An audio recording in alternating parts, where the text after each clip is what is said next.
This is Cast of Wonders, the young adult fiction podcast featuring stories of the fantastic. Welcome. Episode 331 for November 18th, 2018. Our story this week is Radio Free Heartland by Corey Maloney, a Cast of Wonders original. We have a content warning this week. Our story involves an attempted sexual assault. It's not graphically portrayed, but it may be upsetting to some listeners. Please make the right choice for you about whether or not you listen, and remember, you can always find the text of our stories on our website if you would prefer to read or skim in advance. We'll be here again next week if this episode is not for you. Corey Maloney is from Maine and lives in upstate New York. We'll have links to their website and Twitter account in the show notes for you. The story is narrated by Karen Bovenmeier, who earned an MFA in creative writing and popular fiction from the University of Southern Maine. She teaches and mentors students at Iowa State University and Western Technical College. Karen is the 2016 recipient of the Horror Writers Association's Mary Wollstonecraft Shelley Scholarship. Her poems, short stories, and novellas appear in more than 40 publications, and her first novel, Swift for the Sun, debuted from Dream Spinner Press in 2017. And now, we've a tale to tell.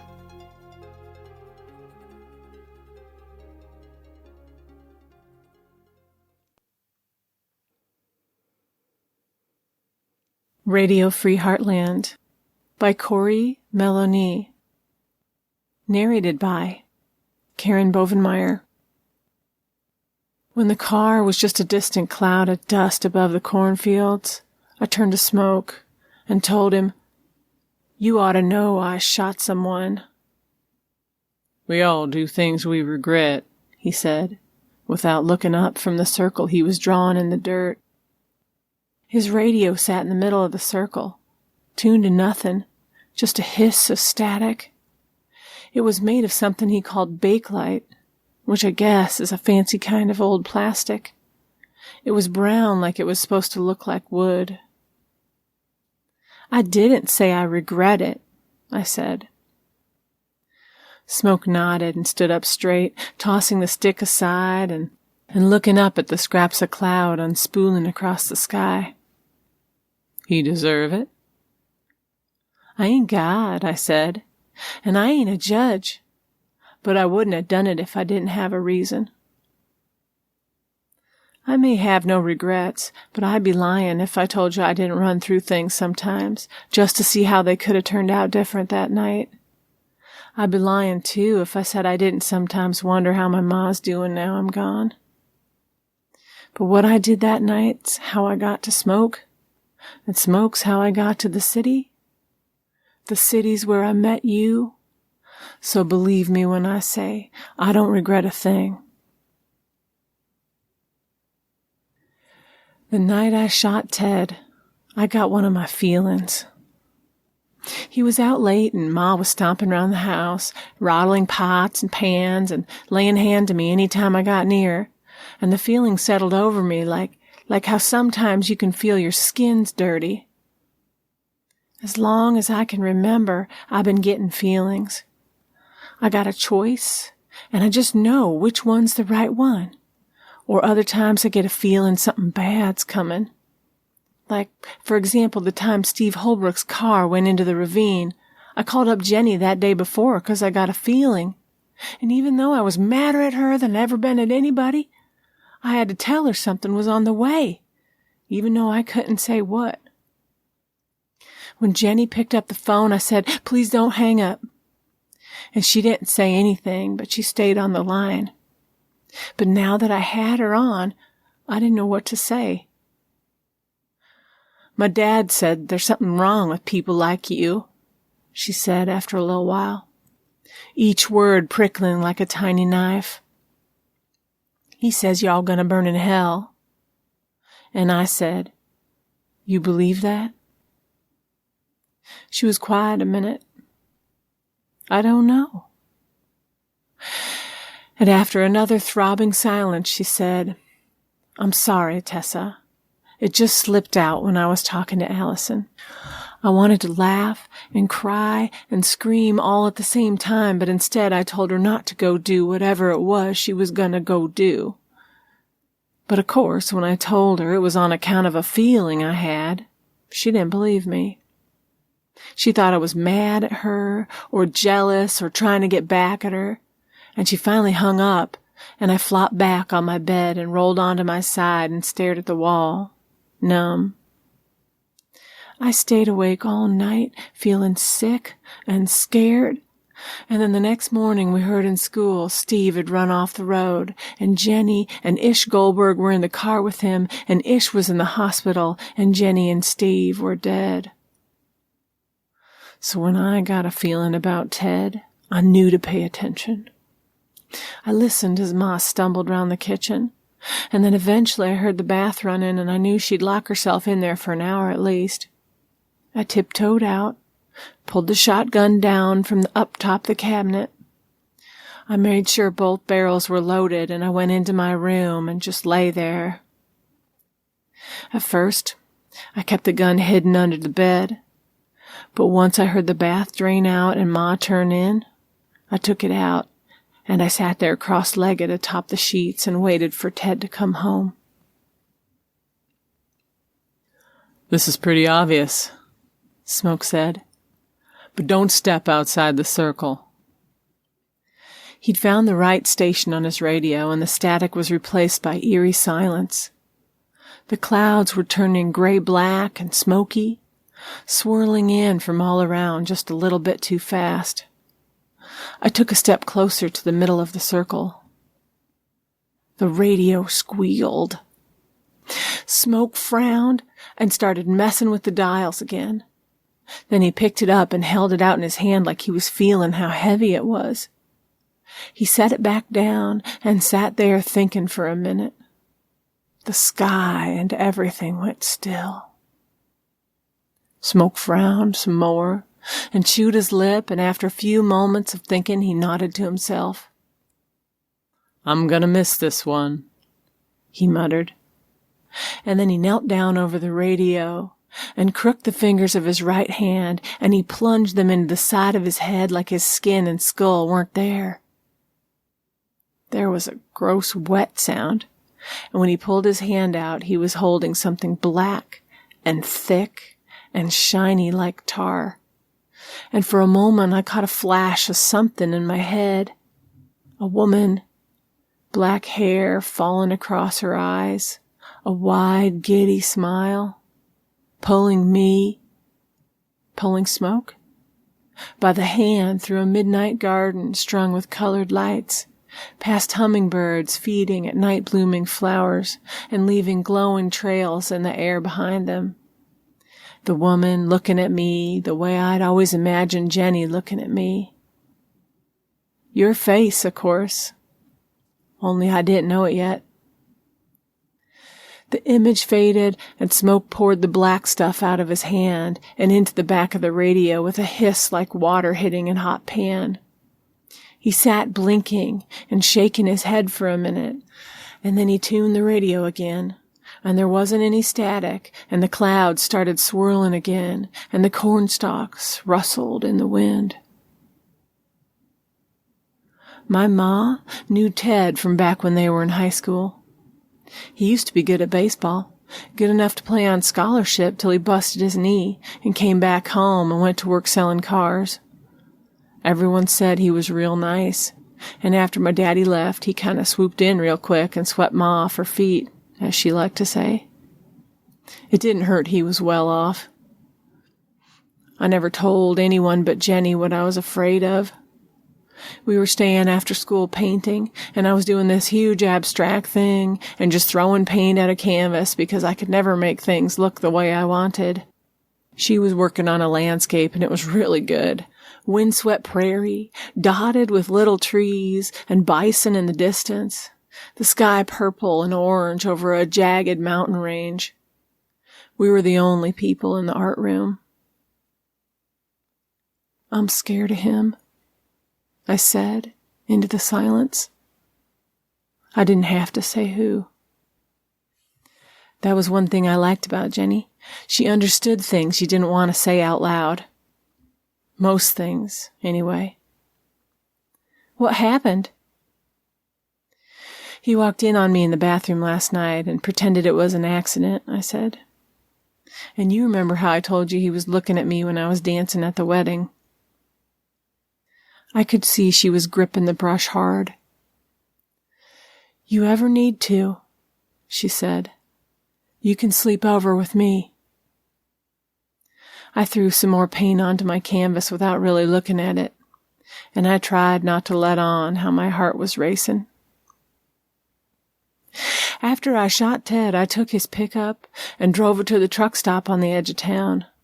I left it there and caught a ride with a trucker named Norma, who drove me through the night and dropped me at a rest stop off Route 70. She had postcards of kittens plastered all around the cab, and she told me stories about growing up on the Omaha reservation and following David Bowie around on tour when she was my age. When I got out at the stop, she said, "Good luck." And I think she meant it.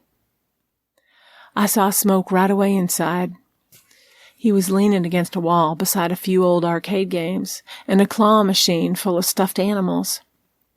He was watching everyone, but in a way that seemed kind of wondering, like the whole thing, sweaty travelers and grumpy kids and fast food workers, was something new and strange he'd never seen before.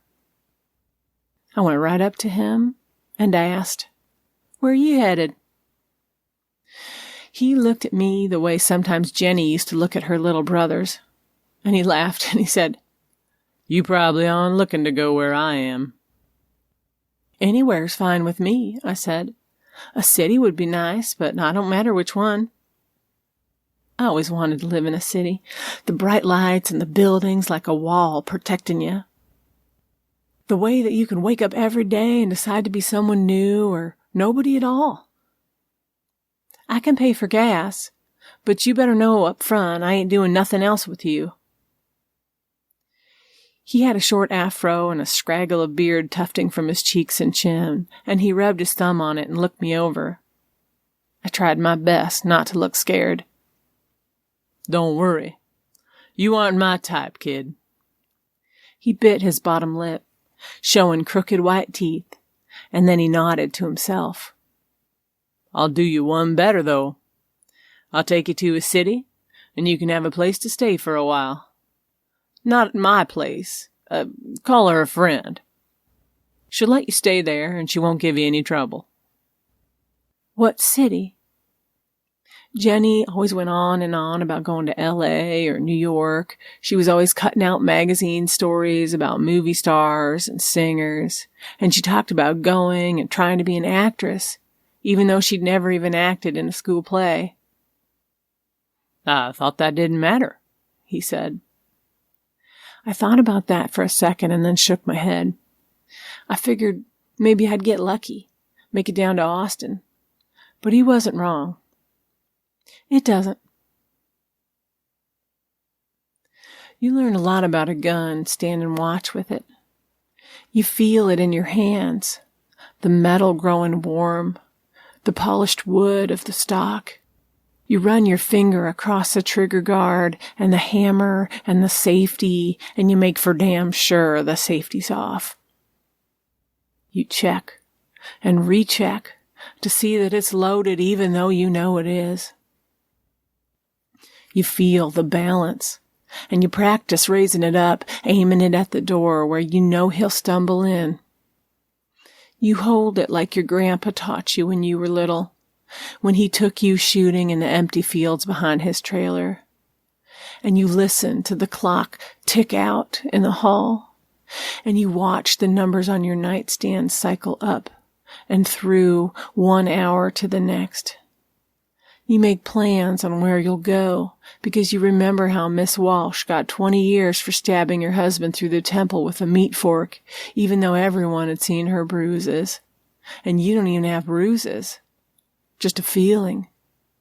And your heart jumps with the engine of every passing car, waiting for the one that'll slow, turn into the driveway, cut out, cool down, The door clicking open and slamming shut. The shambling footsteps. The front door banging. The creak of more footsteps. And the pause outside your door.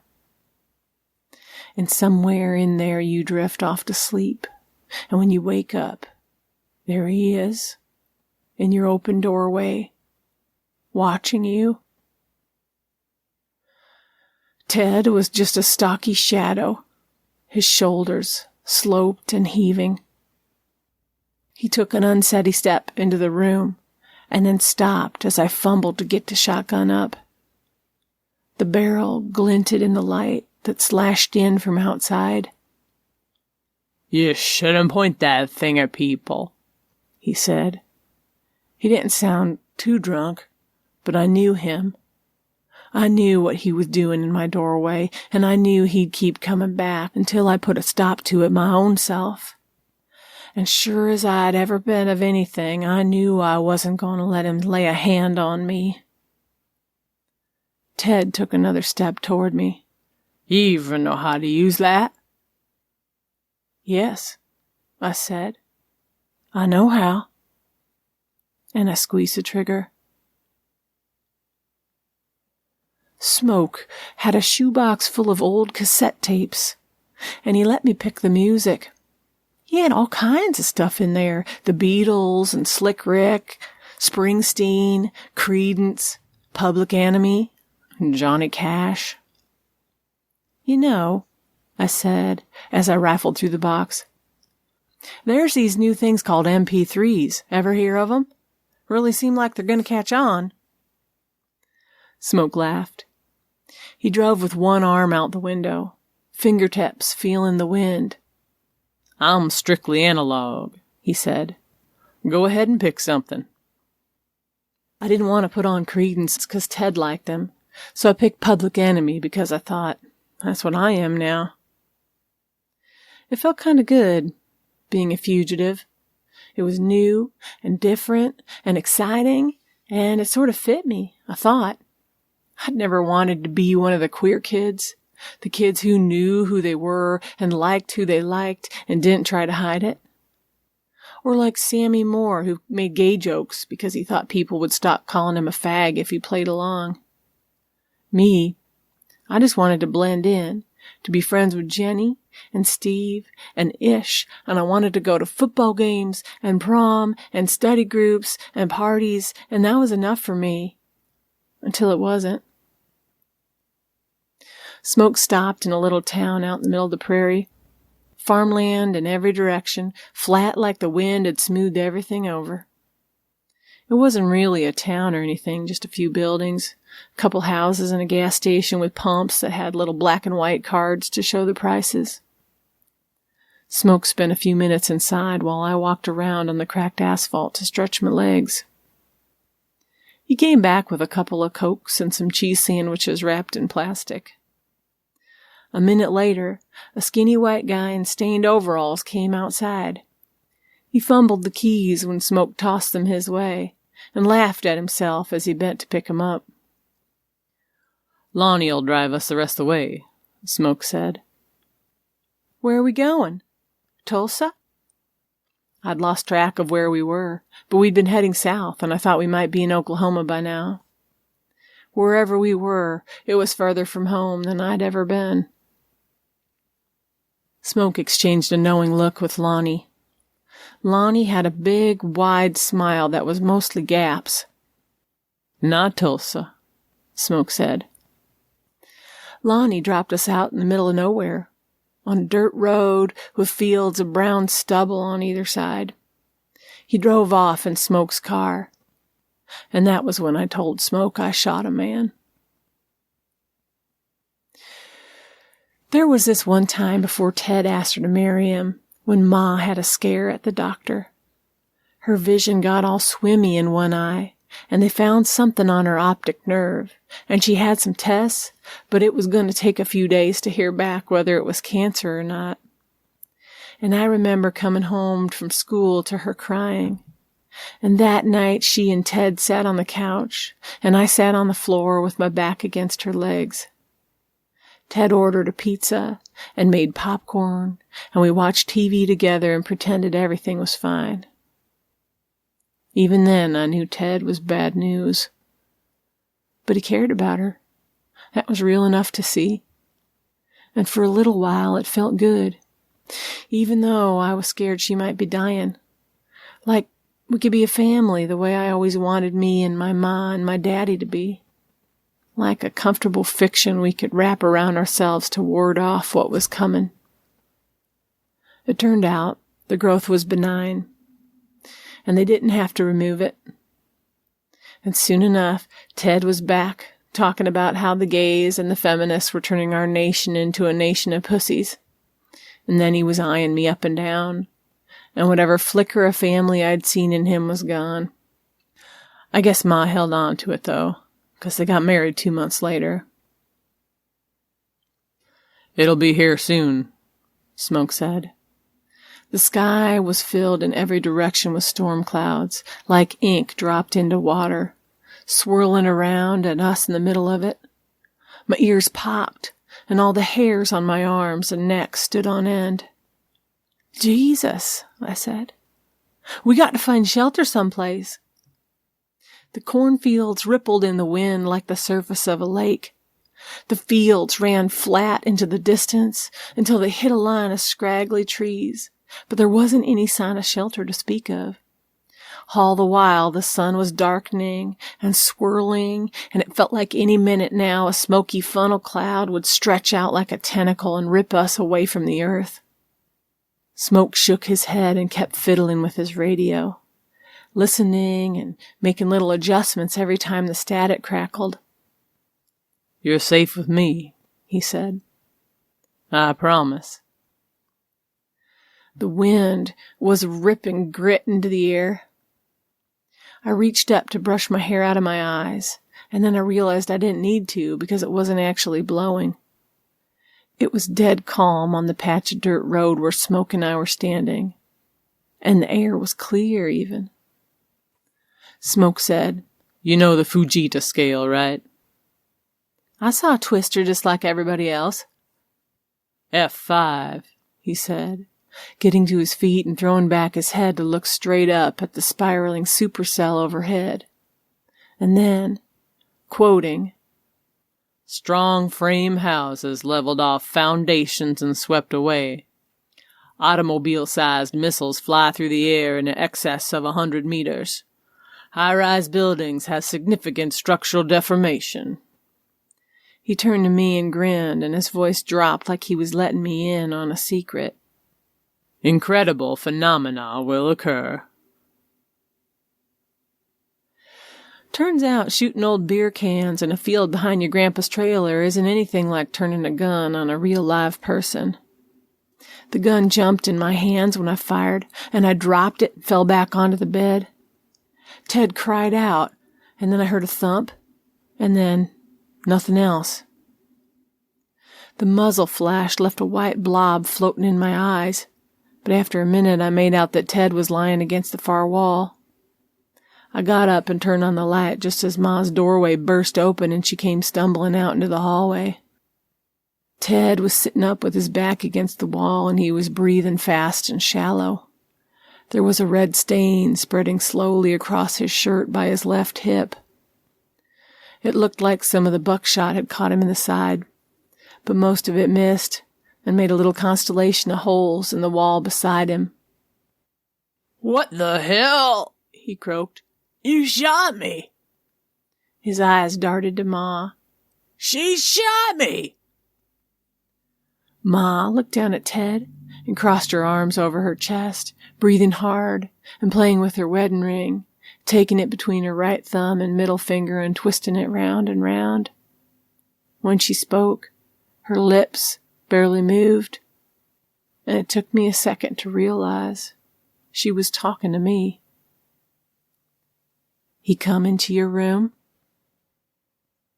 "You know he did," I said. She didn't change expression, except her cheek twitched.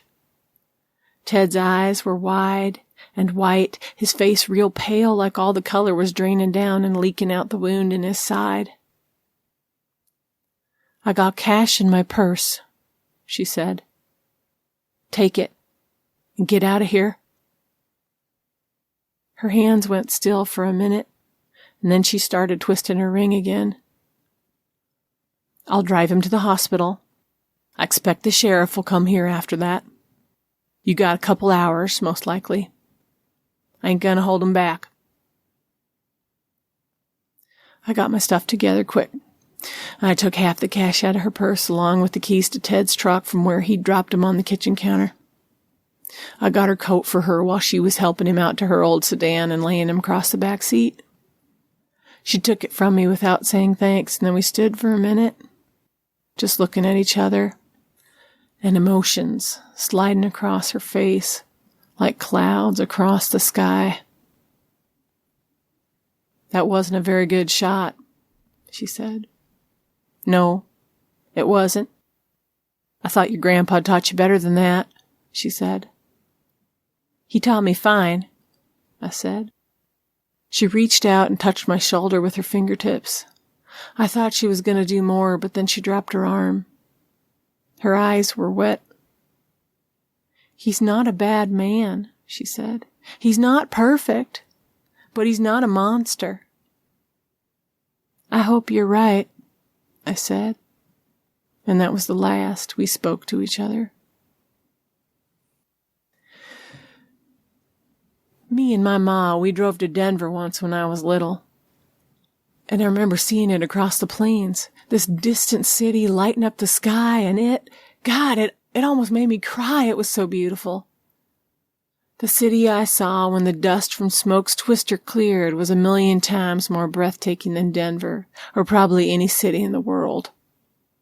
It was all piled skyline and floating lights, swooping bridges, and in the center of it all a great tower the color of the moon, arching up into the solemn velvet sky.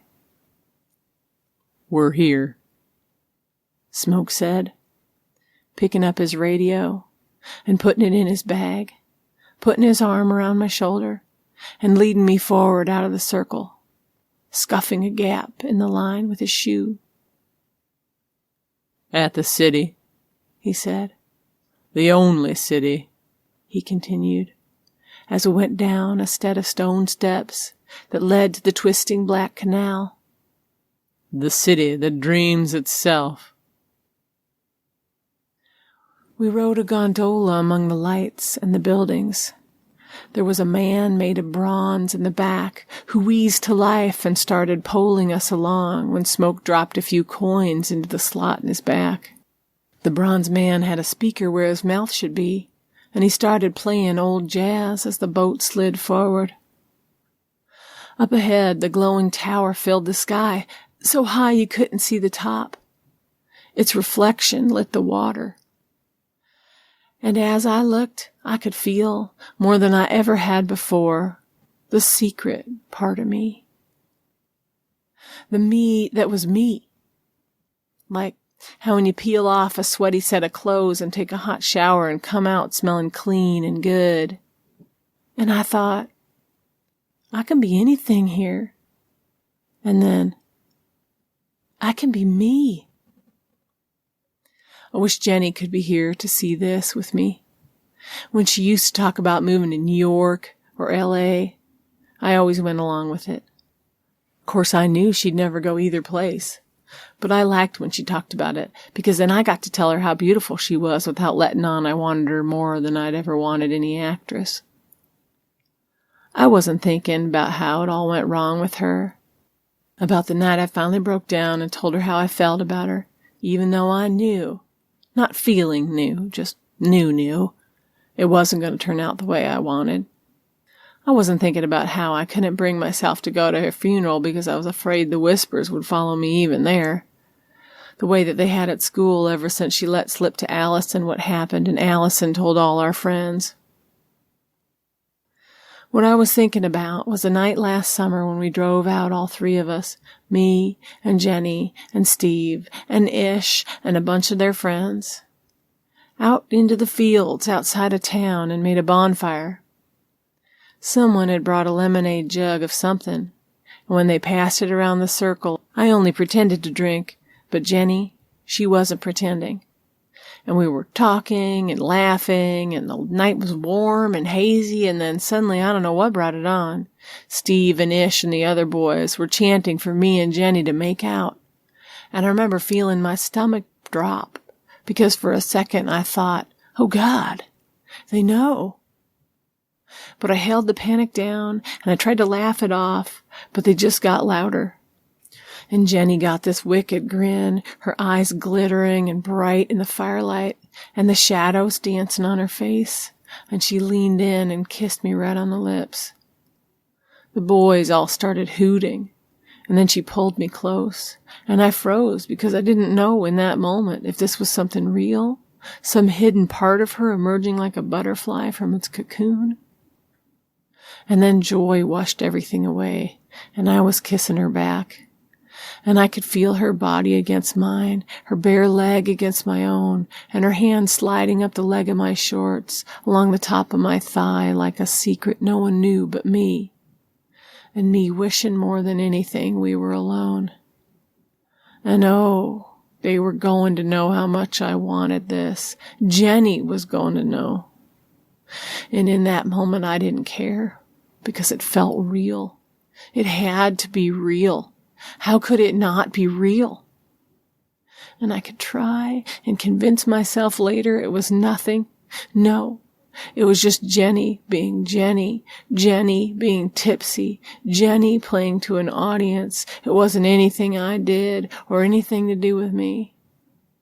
But that didn't stop me wondering.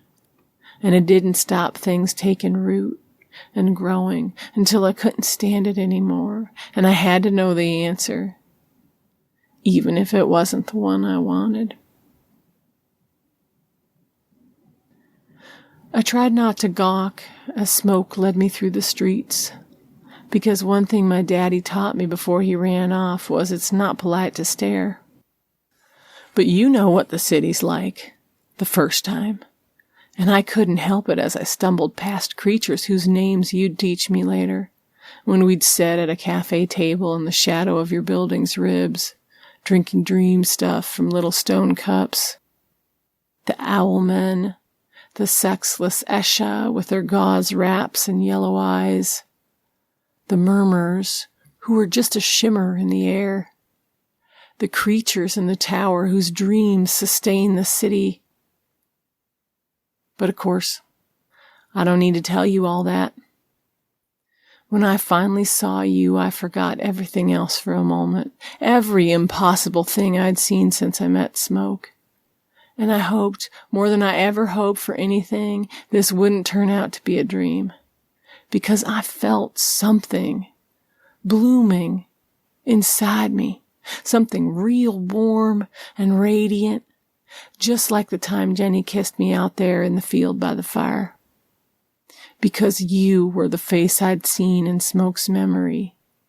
And you were the most beautiful person I ever seen. As beautiful as the city.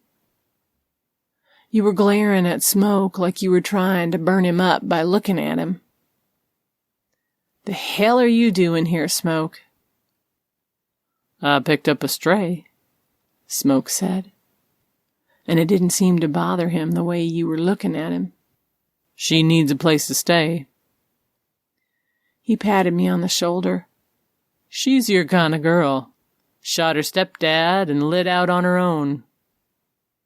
I don't need to hear her life story.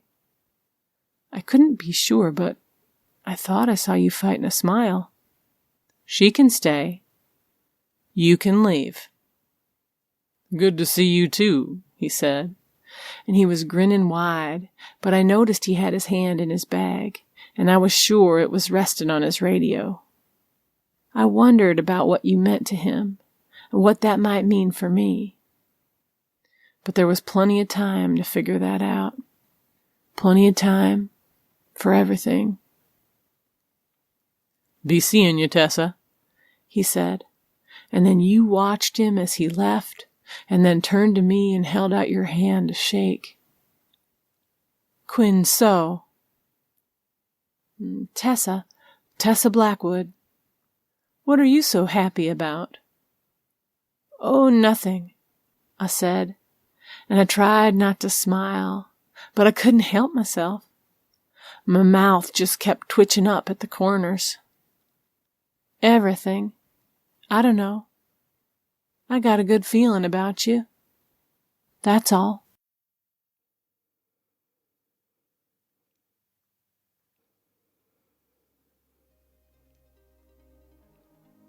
I don't know what's next for Tessa. She's been through a lot, and there seems to be a great deal more in store for her in the future. And ultimately, that's why I love this story. For me, it's about hope. How hope has to be grabbed with both hands and held tight, fought for, protected through painful events and impossible situations. Hope, even if it's just a hope that there will be a tomorrow, can make all the difference. It can be that extra push that gets you out of bed on a really bad morning, or gives you the courage to turn off yet another horrible news broadcast and go for a walk. Get a hot drink, chat with a friend, or build something. Create something. Something that adds more to the world than others seek to take away. Never give up on hope. Join us next week when Dinovember concludes with The Good, the Bad, and the Utah Raptor by Jennifer Lee Rossman. We love bringing you the best audio fiction week after week, but it's impossible without your help. You're the gas in our tanks, the wind in our sails, and the electro scooters we rely on. Please consider lending a hand. If every one of EA's listeners threw in just $1 or so a month, we'd be able to do so much more. Check our website for Patreon and PayPal links, where a $5 a month subscription gets you access to our digital convention table of freebies. And if cash is tight, there are plenty of other ways you can help boost our signal. Rate and review us on Spotify, iTunes, or wherever you listen to podcasts. Or review our stories. That's good for our authors as well as for us. Remember to tag us. We're at Cast of Wonders on Twitter and on Facebook. And pop on over to the EA forum, forum.escapeartists.net. There's always something new happening. Cast of Wonders is a production of Escape Artists Incorporated and is brought to you by the creative team of assistant editors Catherine Inskip and Alexis Goebel. Our associate editors are Tonya Bezpalko, Amy Brennan, Alicia Caporaso, Trace Von Teal, William Heitminer, Andrew K. Ho, Sean Proctor, Ray O, Susie Rodriguez, Carissa Sluss, Emma Smales, and Chris Tang. Our audio producer is Jeremy Carter. Our community manager is Danny Daly. And I remain, as always, your humble editor and host, Marguerite Kenner. Our episodes are released under the Creative Commons Attribution, Non-Commercial, No Derivatives 4.0 International License. That means you can download or listen to the episode on any device you like for free, but you can't change it or sell it. Our theme music, Appeal to Heavens, is by Alexei Nov and available from Promo DJ or his Facebook page. Thanks for listening.